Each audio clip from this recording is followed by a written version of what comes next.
In 1990, Pretty Woman arrived as the ultimate Hollywood fairy tale, dazzling audiences with its charm, romance, and seemingly effortless chemistry. But beneath that polished surface was a whirlwind of chaos, hidden struggles, and behind-the-scenes moments that nearly reshaped the film entirely. What viewers experienced as lighthearted magic was in reality built on exhaustion, pressure, and a series of risky creative decisions.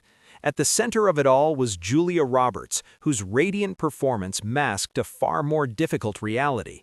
During the now iconic bubble bath scene, the production team used industrial-strength foam instead of regular soap to maintain a perfect cinematic look under hot studio lights. The result? Hours of filming left Roberts with irritated, burning skin, while the harsh chemicals even stripped color from her signature red hair, forcing production delays. Yet in the middle of that discomfort came a spontaneous prank when she dunked her head underwater and resurfaced to find the entire crew had quietly exited the set, leaving her alone, capturing a moment of genuine surprise and laughter that ultimately added authenticity to the scene. But even before filming began, the script itself was almost unrecognizable. The original script by J.F. Lawton, titled 3000, was a gritty, emotionally raw narrative with no fairy tale ending, just a transactional relationship ending in loneliness and harsh reality. When the Walt Disney Company acquired the project, everything changed. Determined to turn it into a mainstream romantic hit, the studio softened its darker edges, rewrote major character arcs, and reshaped the ending into something hopeful and marketable.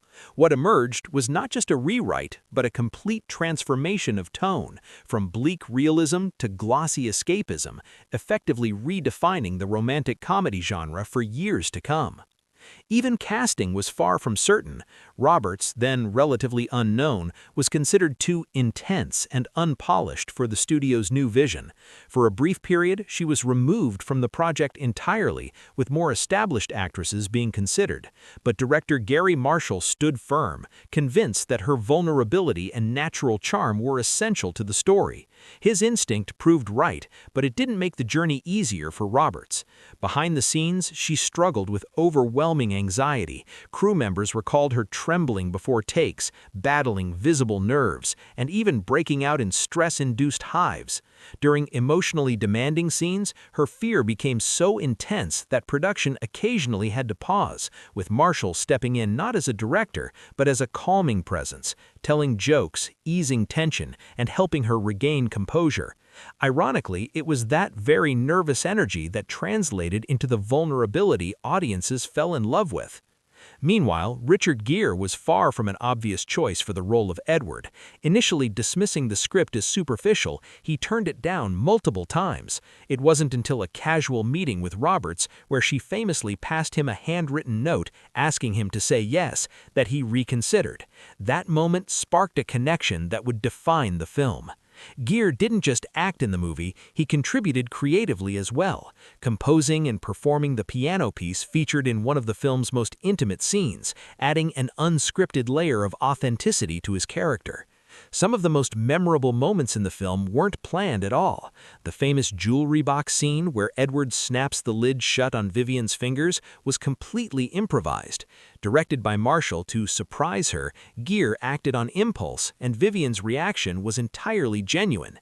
That spontaneous burst of laughter became one of the most iconic moments in romantic comedy history.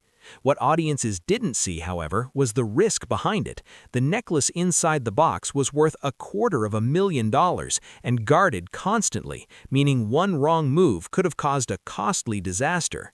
Filming itself was filled with unpredictability.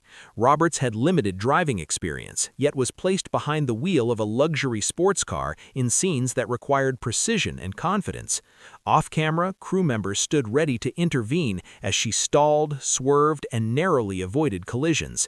Even the car used in the film has its own story. Major brands like Porsche and Ferrari refused to associate with the project due to its controversial themes, leaving Lotus to take a chance, a decision that ultimately boosted their global visibility after the film's success.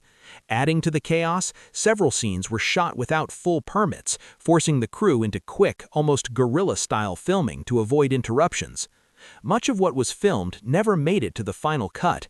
Early versions included darker elements, such as Vivian struggling with addiction, and a far more emotionally devastating ending where Edward simply leaves her behind. Test audiences reacted negatively, pushing the studio to abandon those elements entirely.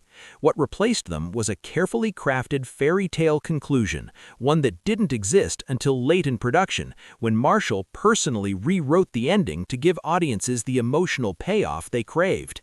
That balcony rescue scene, now legendary, was a last-minute creation that changed the entire legacy of the film. Even the film's marketing carried its own hidden truth. The iconic poster, recognizable worldwide, did not fully feature Robert's real image. A body double was used for the pose, with Robert's face later edited in, while Richard Gere's appearance was also digitally altered. It was a reminder that even in a story about authenticity and transformation, Hollywood illusion extended beyond the screen. Creative conflicts shaped the film in subtle but powerful ways. One of the most famous examples is the red opera dress. Studio executives initially pushed for a safer black gown, but costume designer Marilyn Vance insisted on red, believing it symbolized Vivian's transformation and confidence. The decision paid off, creating one of the most iconic visual moments in cinema. Similarly, Roberts' unforgettable laugh, so central to the film's charm, often required off-camera tricks, with Marshall using playful methods like tickling her feet to provoke genuine reactions, ensuring the authenticity that defined her performance. Throughout production, Roberts continued to battle anxiety and moments of panic, but with the support of the cast and crew, she gradually transformed that vulnerability into strength. By the time filming wrapped, the uncertain young actress had delivered a performance that would launch her into superstardom. When Pretty Woman finally premiered, it exceeded every expectation, becoming a global phenomenon and redefining the romantic comedy genre. It wasn't just a box office success, it was a cultural shift, turning a risky, heavily reworked project into one of Hollywood's most beloved films. In the end, what audiences saw as a simple love story was nothing simple. It was a film shaped by accidents, improvisation, tension, and transformation at every level, from script to performance to final cut. And perhaps that's what made it timeless. Behind the fantasy was something real, a story of risk, resilience, and unexpected magic that proved sometimes the most perfect moments are the ones no one ever planned.